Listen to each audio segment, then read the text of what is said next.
この販売機のジュースは美味しくないよ。え? Garo once again shows it can make any innocent object horrifying.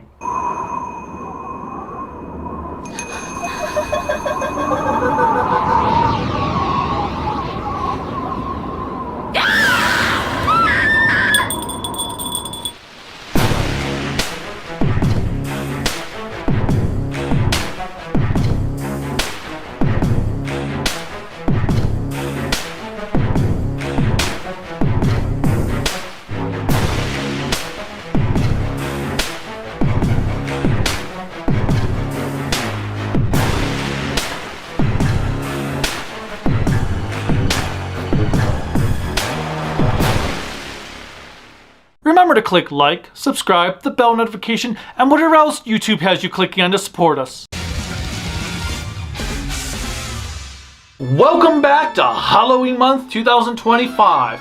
I am the Kaiju no Kami from the Toku and Animation News Network, and we're continuing the celebrations with Garo, Makai no Hana. 2013 was a disappointing year for Garo, at least at the time. The third season of the franchise had begun to air, but it had nothing to do with the 2 seasons prior to it. It was full of new characters, an entirely new setting, fight scenes were excessive in CGI, the horrors were reduced to the bare minimum, and series creator Keita Amemiya had little to nothing to do with it. It was disastrous to those who loved seeing Kouga and Kaoru in action. However, the show had really taken this couple as far as it could, so what more was there to say about their story? Therefore, Keita Amemiya had a brilliant idea. Have the 4th season of Garo return to its original universe, but focus on the son of Kouga and Kaoru in his early days as Garo, and would allow the characters audiences fell in love with to return, or at least that was the hope. The show, subtitled Makai no Hana, or The Flowers of Makai, would be a return to form with practical suits, a focus on the horror of the week stories, and Amemiya was back on deck. What could possibly go wrong? Watch to find out. The Heroes. Makai no Hana stars the son of Kouga and Kaoru Seijima, Raiga. Raiga is a pretty likable protagonist right out of the gate. He's smart, has the charm, creativity, and curiosity of his mother, and the cunning and ferocity of his father. 明日の朝まで帰れないと思う。だからゴンザも休みにしなよ。え、休みでございますか？そう、休み。たまにはいいんじゃないかな。When he was a young boy, Kaoru was sucked into some time portal in the sky and Kouga left to rescue her, leaving Raiga to train himself. At least until he turned 10. Afterwards, he trained with Zero until he was ready to take on the challenge of the Tower of Heroes, where he received the title of Garo.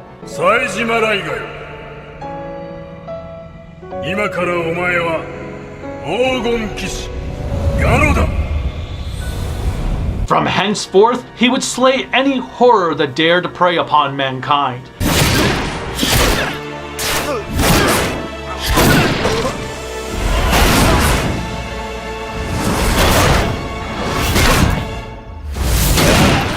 Getting to see Raiga not too long after he has become Garo is a nice contrast compared to Kouga, who was already an experienced Makai Knight when he was introduced to us. Raiga is played by Masai Nikayama, who was featured in a couple of episodes of both Kamen Rider Hibiki and Kiva, along with appearing in Hanayori Dango and voicing Raikou in the second Garo anime series. He is the son of actors Kunihiko Mitamura and Mari Nakayama. Godzilla fans will know Mitamura from Godzilla vs. Biollante. Raiga's armor of Garo is pretty much the same as his father's, but with blue eyes instead of green.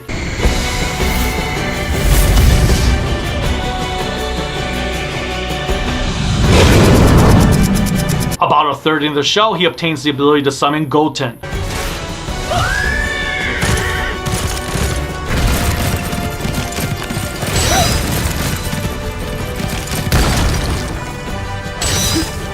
And of course, Zaruba and Ganza are ever present to give Raiga comfort and advice. Raiga, 間違いない。ここで接触している。どこ行った？慌てるな。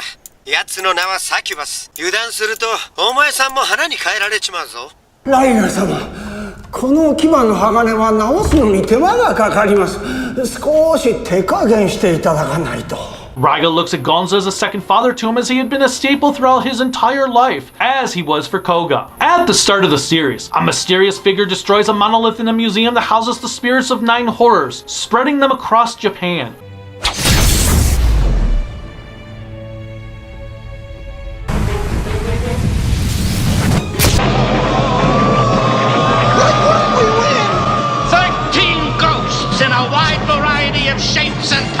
One of those horrors contains the seed of a fearsome foe named Iris, who will apparently bring destruction across the world. Therefore, Raiga is teamed up with a living, breathing mystical tool whose sole purpose is to re-imprison all of these horrors. This is where Mayuri comes in, an emotionless doll, as it were.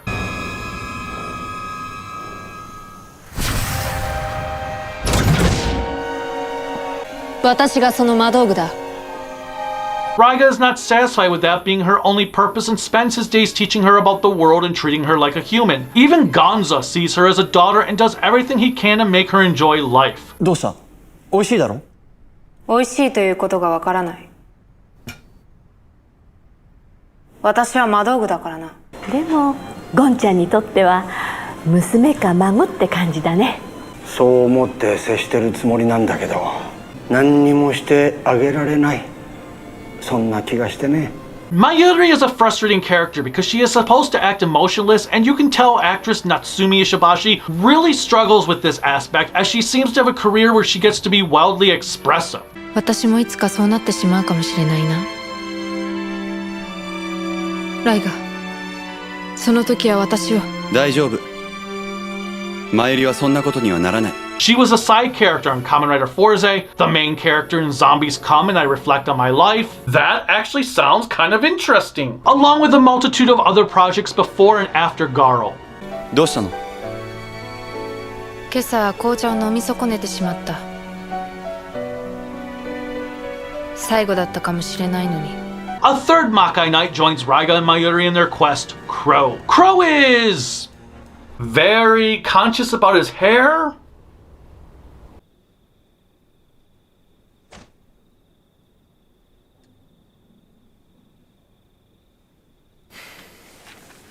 Seriously though, Crow is apparently the only Makai Knight that has the ability to fly.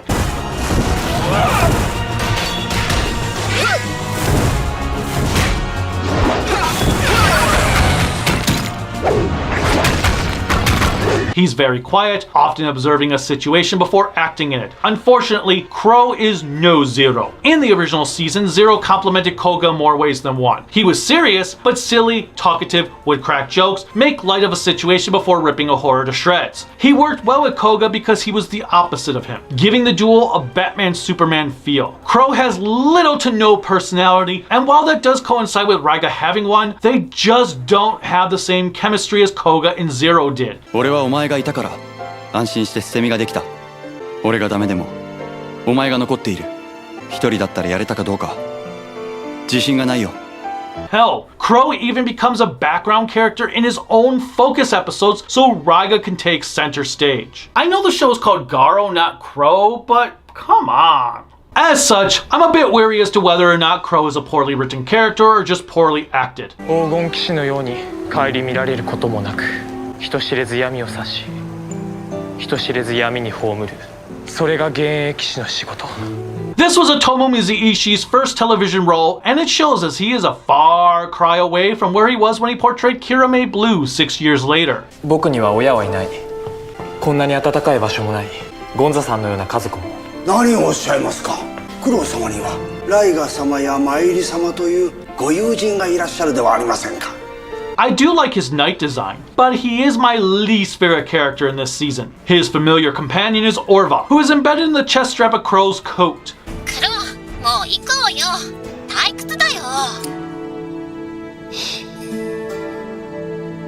Iri Ozeki voices Orva. Ozeki voiced Anna Lewis in the Garo anime. このホラーは人に恐怖を与えて結界に連れ込み食らうのよ。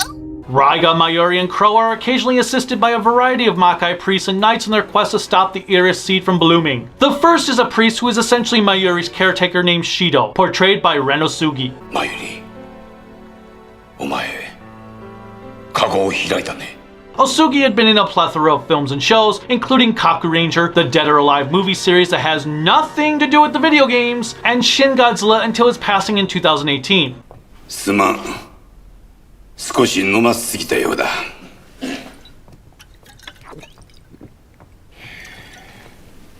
指導方針。 There's Crow's mentor, Sho Ayakawa's Giru.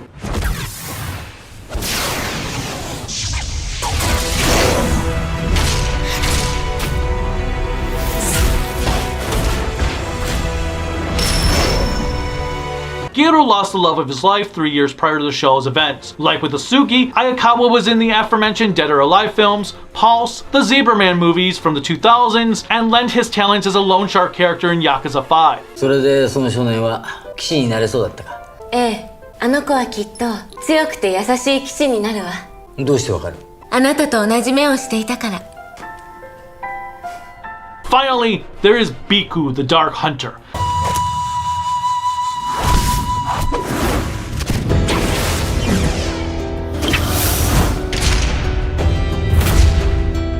Biku is a priestess tasked with hunting down Makai knights who have fallen to darkness. Like Crow, she doesn't really do much of anything beyond having a staring contest with Raiga, which she loses.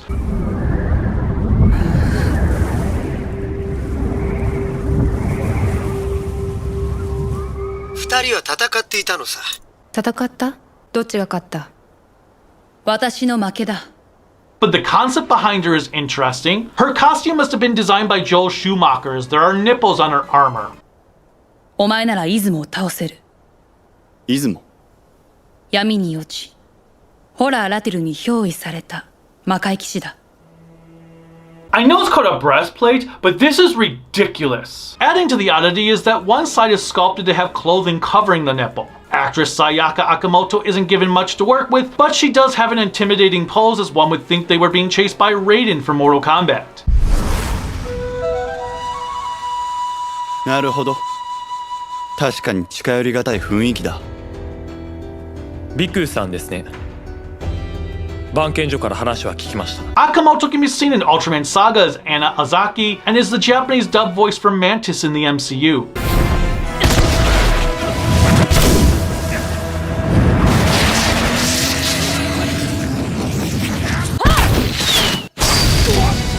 The villains! The horrors are a mixed bag in this show, as several of them feel like a rehash of the past. My favorites include a horror centered around music,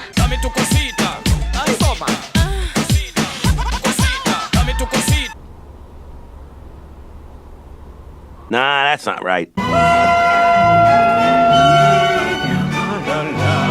イオリンはオールドの方が深い音色を奏でますが、さて人間ではどうでしょうか。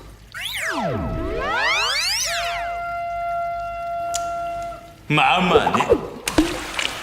a mystical box with the horror taking on the guise of a witch, この箱が私の開発した史上最強の絶叫マシンでございます。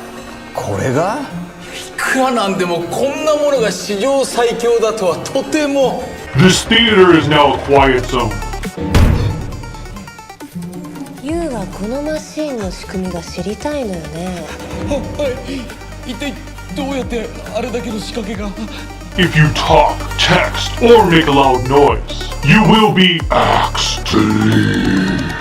このリアルな映像は一体どういう仕組みなんですか？ほら危ないじゃない。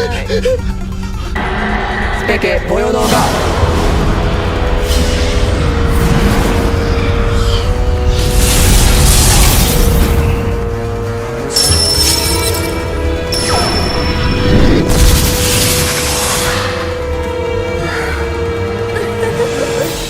扉の中へ。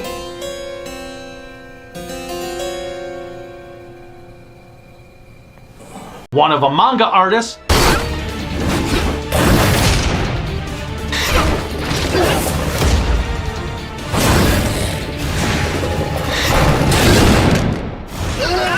Thane Camus portrays a horror that turns people into stardust.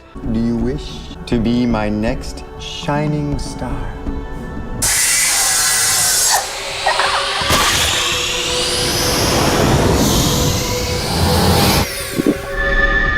And the Iron Giant Gone Wild. お前が帰れっつってんだよ。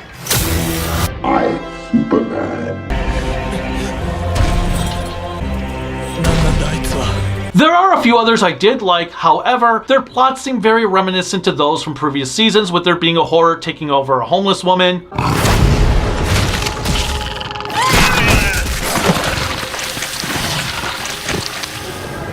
餌がいっぱいだね。a house full of a murderous family,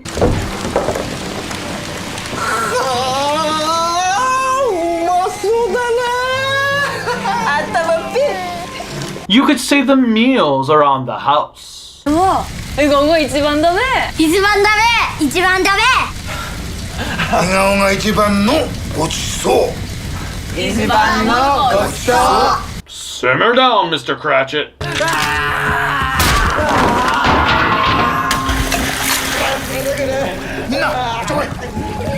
And a female horror that is being cared for by a crazed loony who comes across her on the street and seems to be mutating. Have you ever dreamt of a better version of yourself? One single injection unlocks your DNA, starting a new cellular division that will release another version of yourself. This is the substance. Granted, that episode does have a nice little plot twist, but the concept was done before and better. Nevertheless, even the main threat, Iris, has a been there, done that aura around her. After you've seen one naked Statue of Liberty, you've seen them all.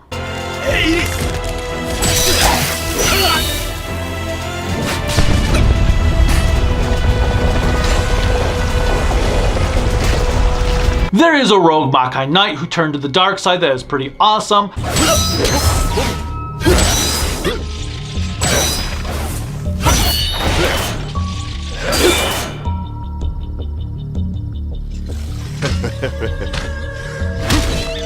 But ultimately, the villains of the show are all over the place in quality.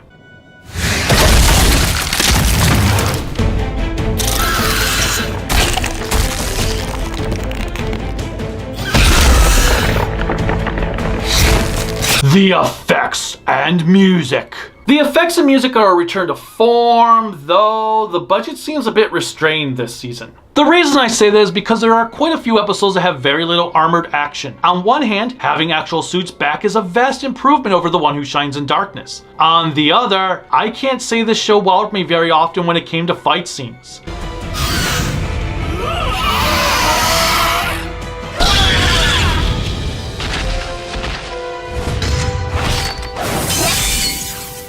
There are still a handful of truly outstanding battles, such as a sequence between Raiga and the Cratchit family when the door closes, leaving the sound effects to guide your imagination.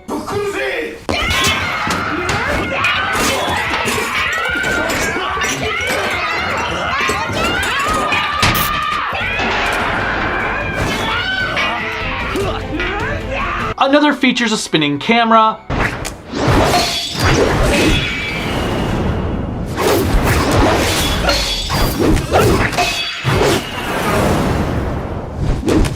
the battle with the manga horror is incredible given Raiga is fighting one-dimensional creatures.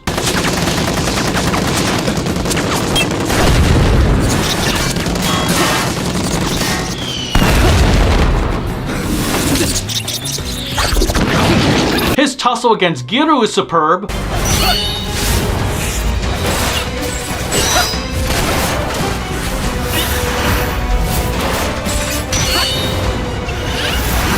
Regardless, the fights weren't as mind-blowing as they have been in other series. Season 1 had that battle between Garo and Zero while descending down a building. Makai Senki had the fight between Garo and Red Mask in the sky, defying all physics. There was that battle on the train in The One Who Shines in Darkness between our three knights in Sonchi. Here, I just didn't feel the same energy as I did in those. Shunji Inoue returns to score this season, and while it's good, like the fight sequences, it's a bit weaker than others.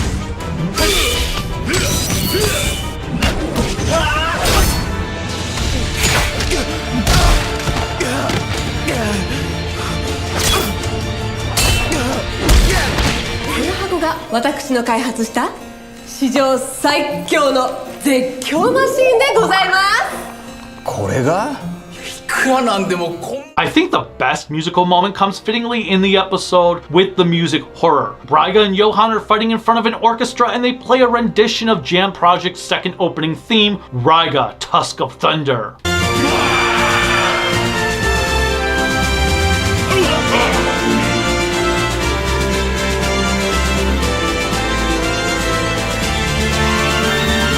That is badass.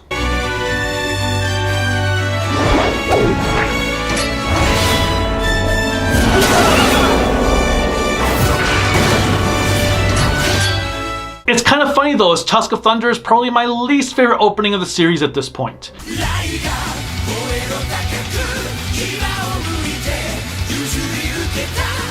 Even the first opening theme is not all that memorable to me.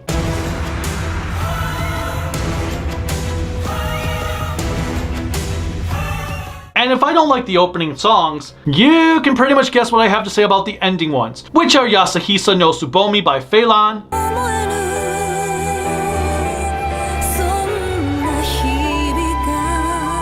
and Jam Project's My Memory, Your Memory.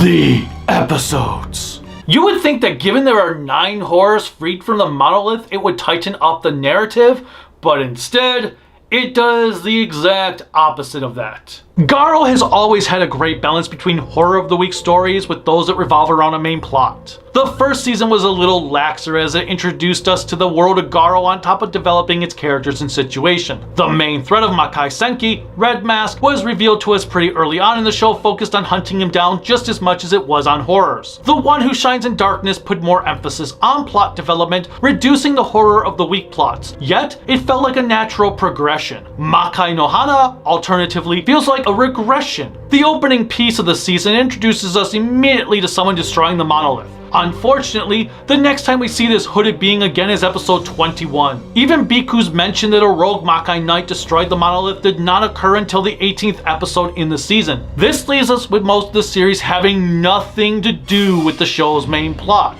And despite having 9 horrors to contend with from the monolith, even those are spread out as half of the horrors are unrelated, making their exploits, while entertaining, pointless. I was thrilled to have a return to form after initially being disappointed with the previous season, only for this new season to become a bore as time went on. I think the biggest issue might also stem from the show blowing its load too early, as the 4th episode, Movie, was unbeatable. It's actually kind of funny because this may be the weakest of the 4 seasons to have occurred at that moment in time, but Movie is hands down one of the greatest episodes of Garo ever conceived. Movie features a horror taking over a huge movie buff who rents out a tiny theater to show off older horror films. The horror, a Lugajin, can send people into a horror film and provides them with a history of the film in the process. ロメロ、プルチ、オバロンら名だたるホラー監督たちによって定着したゾンビ映画でしたが You can have a nice contest to guess the references with your friends, which gives the episode a lot of replay value. You have Night of the Living Dead, 1968年の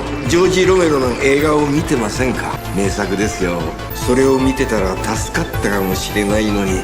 ロメロ映画によって決まったゾンビの弱点は頭だよ。28 days later, これがゾンビってやつか。ゾンビっていうよりかは厳密には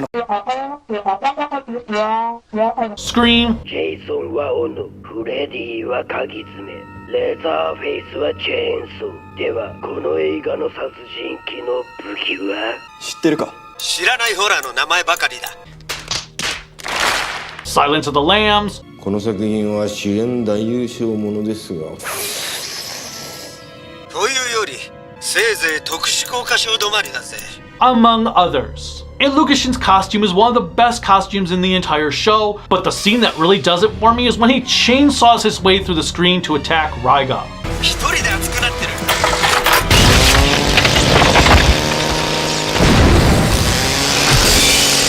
He also has some nice words of wisdom on filmmaking. 何が来んだ。ベルリンだ。ベリギャラ。気取った映画より本当ムービーの方が100倍いや1億倍をもいない映画の価値は人がどれだけ無残に殺されるかそれだけだ And this scene here has some great irony to it, given he says he likes practical effects, but then we have a CGI effect. クリーチャーはアナログに限りますよ。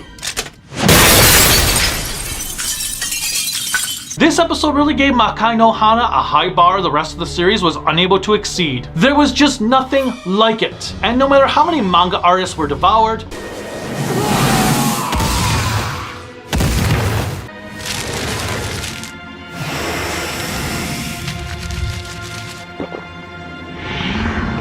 axes thrown,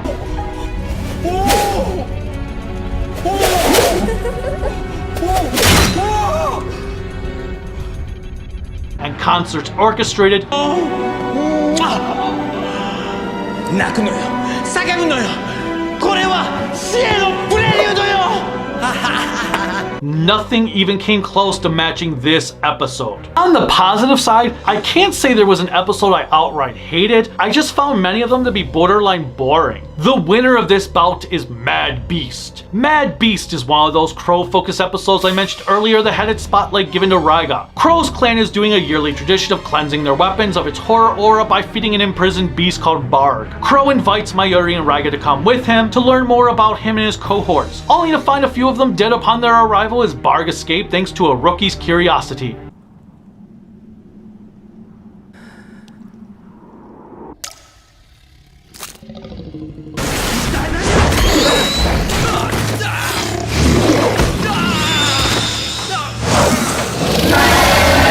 Resident Evil. Mayuri is taken captive by Barg and the others have to rescue her. 何をするつもりだこいつはもう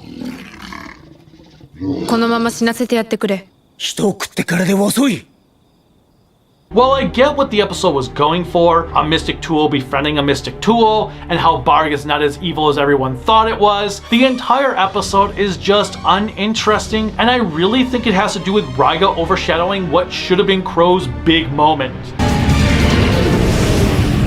Raiga-san!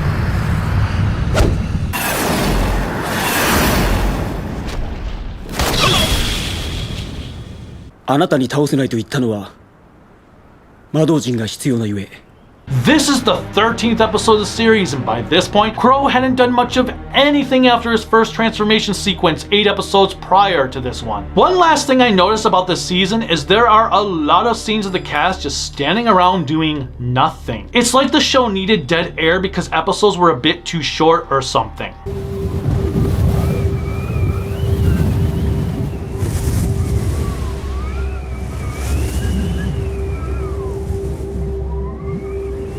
Mata 聞いてるんだ。ああ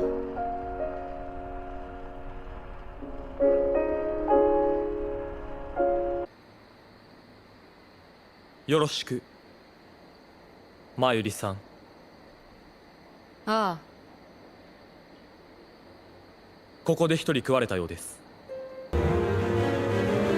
ザルバ待て今気配を探っている